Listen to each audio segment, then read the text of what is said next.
Hoy te voy a contar la sorprendente y trágica historia de unas trabajadoras que comenzaron a brillar en la oscuridad. Sí, como lo oyes, son las llamadas las chicas del radio. Hola amigos, bienvenidos a Dentalk Stories. Soy el Dr. Simón Pardiñas.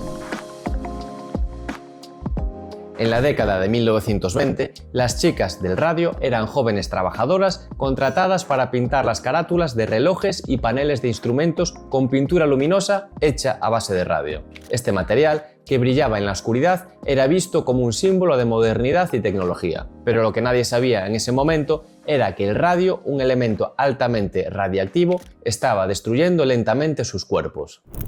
Las chicas del radio trabajaban en fábricas de Estados Unidos, especialmente en empresas como la US Radium Corporation y la Radium Dial Company.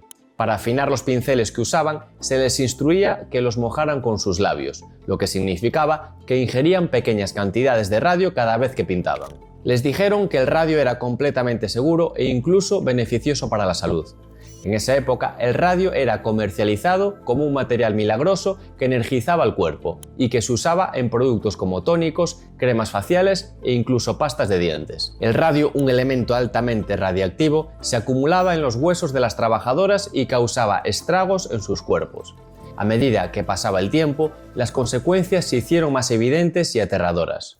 El radio reemplazaba el calcio en los huesos, debilitándolos hasta el punto de fracturarse espontáneamente. Las mandíbulas eran las más afectadas, ya que las trabajadoras solían mojar los pinceles con los labios para afilarlos, ingiriendo pequeñas dosis de radio constantemente. En muchos casos, las mandíbulas literalmente se deshacían, un fenómeno conocido como necrosis mandibular o mandíbula de radio. Las chicas del radio desarrollaron tumores óseos, principalmente en la mandíbula, el cráneo y otras partes del cuerpo.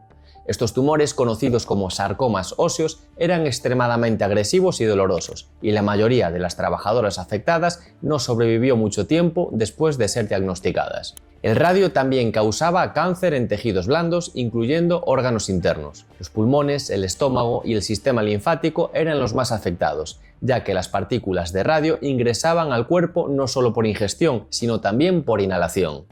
La radiación destruía las células sanguíneas, provocando anemia extrema y dejando a las trabajadoras debilitadas, pálidas y sin energía. Esto, combinado con otras complicaciones, aceleraba su deterioro. Las mujeres perdían los dientes de forma espontánea debido a la desintegración ósea en las mandíbulas.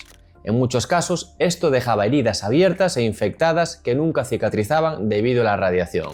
La acumulación de radio causaba malformaciones óseas y deformidades físicas severas.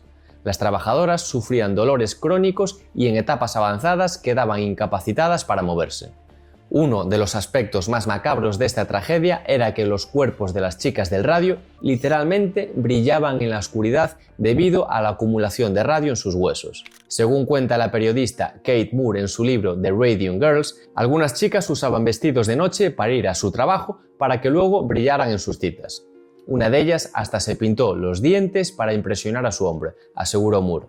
Y fue por esta razón que recibieron el apodo de las chicas fantasma o las chicas del radio. Este fenómeno, inicialmente visto como algo curioso, era un síntoma devastador de la radioactividad interna que las estaba matando. Los médicos descubrieron que sus huesos brillaban en la oscuridad, incluso después de la muerte. Cuando las chicas comenzaron a enfermar, las empresas responsables negaron cualquier relación entre el radio y sus problemas de salud. Incluso intentaron desacreditarlas, acusándolas de tener enfermedades de transmisión sexual para desviar la atención de la responsabilidad corporativa. Sin embargo, algunas mujeres lideradas por una trabajadora llamada Grace Fryer decidieron luchar.